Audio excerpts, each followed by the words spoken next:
आजकल चाहिँ जेन्डर जस्टिसमा विशेष गरी चिल्ड्रनको लागि I'd like to ask you, because तपाईहरुले चाहिँ धेरै प्रकार यसमा पुलिस अफिसर्स लयर्सले ब्रिफिङ गरेको छ.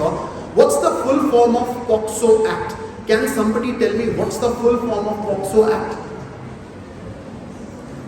Anyone?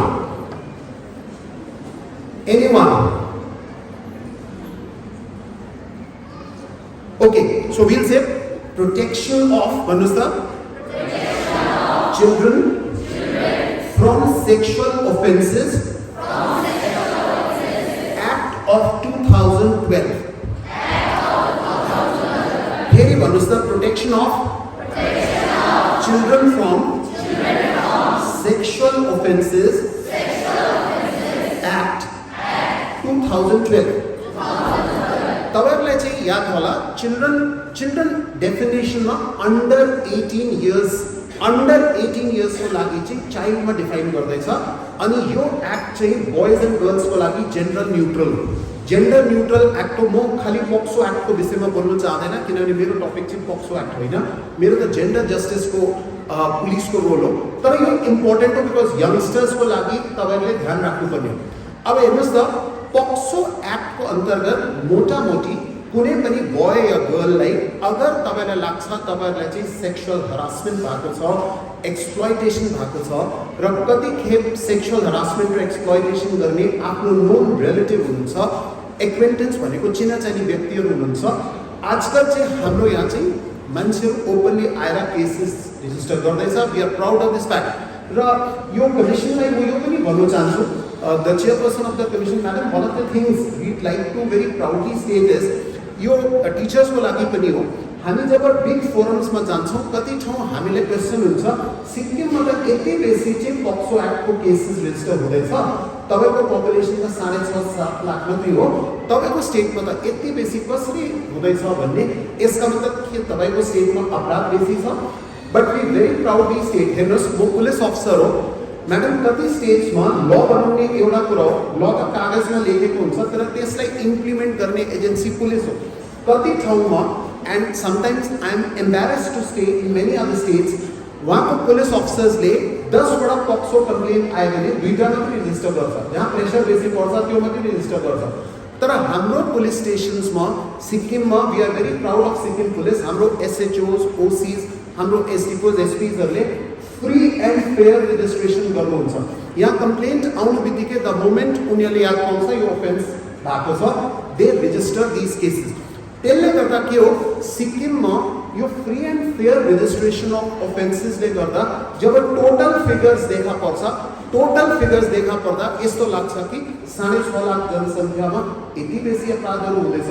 So one of the things which is also happening is यस्तो प्रोग्राम्समा पंचायत पनि एजुकेट हुँदैछ, स्टुडेन्ट्स पनि एजुकेट हुँदैछ, चाइल्ड वेलफेयर कमिटी सेन्सिटाइज छ, स्पेशल कोर्ट्स बनेको छ, स्पेशल पब्लिक प्रोसिक्युटर्स छ यसको लागि. त्यो कारण चाहिँ हाम्रो स्टेटमा यो इम्पोर्टेन्ट चाहिँ केसेस हुँदैछ र प्राय हरेक केसमा साथै साथ अरेस्ट पनि हुन्छ.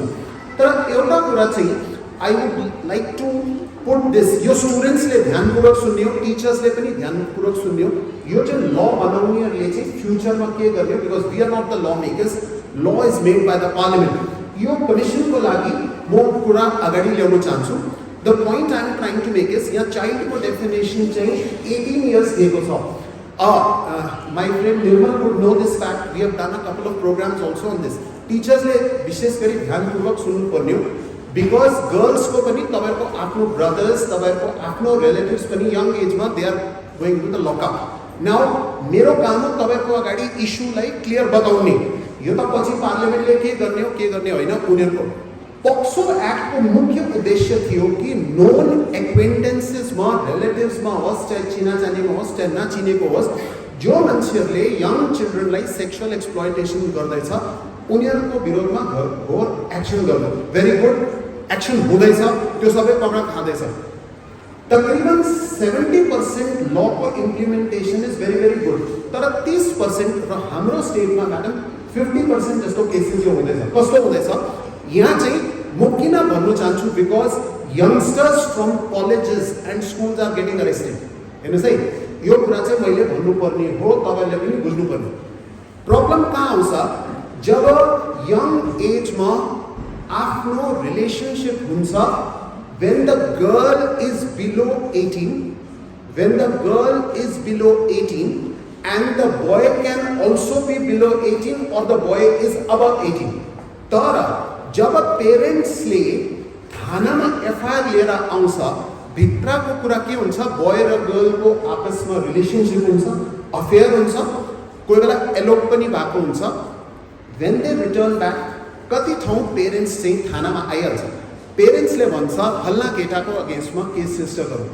केटाको पेरेन्ट्स आएर उनीहरूको दिदीबहिनी आएर रुनु थाल्छ थानामा, हाम्रो छोरा रेपिस्ट होइन, हाम्रो छोरा मोलेस्टर होइन, हाम्रो त डिसेन्ट छोरा हो, हाम्रो त राम्रो पढा लेखा केर, यो त गर्लफ्रेन्ड बोयफ्रेन्ड थियो, यिनीहरू चाहिँ क्लोज रिलेसनसिपमा थियो, यो त हाम्रो केटा त कोही विलन होइन भनेर भन्छ। तर यो लमा के भनेको छ, consent is not valid, the sexual consent is not valid before 18 years. Simple भाषामा चाहे गर्लको कन्सेन्ट थियो तर त्यो कन्सेन्ट इज नट भ्यालिड। यसले गर्दा के हुँदैछ, हाम्रो स्टेटमा 100 भन्दा बेसी अगर केसेस हुँदैछ भने 45-40 केसेसमा यस्तो प्रकारको यंगस्टर्स जेल जाँदैछ। अगर जुवेनाइल छ भने लकअपमा नहाल्दा पनि जुवेनाइल जस्टिस एक्टको अनुसार हामीले प्रोड्युस गर्नुपर्छ, केस त लाग्यो। न द प्रब्लम इज त्यो केटाहरूको साइकीमा धेरै धक्का पर्छ, उनीहरू चाहिँ young growing age of puberty and एडोलेसेन्समा हुनुहुन्छ, तर उनीहरूलाई चाहिँ पछि केस लागिदिँदा चाहे 1 सालको ट्रायलको बादमा जज साहबले उहाँलाई एक्विटलै गरिदियो, तर 1 सालको स्कारिङ हुन्छ उसको माइन्डमा, उसको साइकीमा, दे गेट स्कार्ड।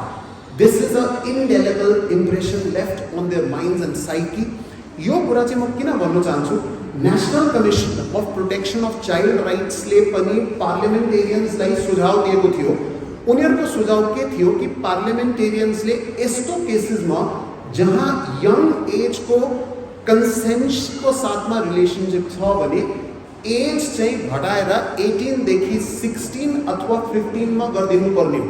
जस्तो धेरै युरोपियन कन्ट्रिजमा, कति कन्ट्रिजमा उनीहरूले 16 राखेको छ, कतिले 15 राखेको छ, बिकज आज 15 इयर्सको उसमा चाहिँ हाम्रो धेरै प्रकारको physical and mental faculties develop भएको हुन्छ। We can understand what is good and what is bad for us. As a senior police officer म यो किन यो पोइन्ट फ्ल्याग गर्दैछु भन्नु चाहन्छु, हाम्रो अफिसेसमा कति बोइजको पेरेन्ट्स आएर रुन्छ, they start crying in our offices, they go to SP, they say case please बन्द गरिदिनु।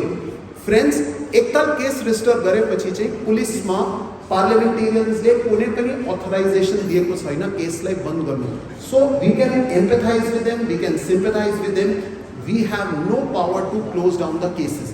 यो कुरा चाहिँ हामी तपाईँको लागि किन राख्दैछौँ, स्टेट कमिसन पनि यहाँ हुनुहुन्छ विमेनको लागि। यो अब प्र्याक्टिकल प्रब्लम आउँदैछ जबसम्म पार्लिमेन्टले यो कुरामा डिसिजन लिँदैन। देयरफोर आजको डेटमा definitely boys also need to know the law. You cannot say that we were friends. You cannot say a relationship was consensual. Please understand the law. The law says below 18 the consent is not valid. This you should know. मैले चाहिँ तपाईलाई POCSO एक्टको एउटा important provision चाहिँ बताइदियो र जबसम्म पार्लिमेन्टले यो कानुनमा amendment गर्दैन, संशोधन गर्दैन, the police officials cannot do anything. Get all the credible news on the go. Download the Sikkim Chronicle app.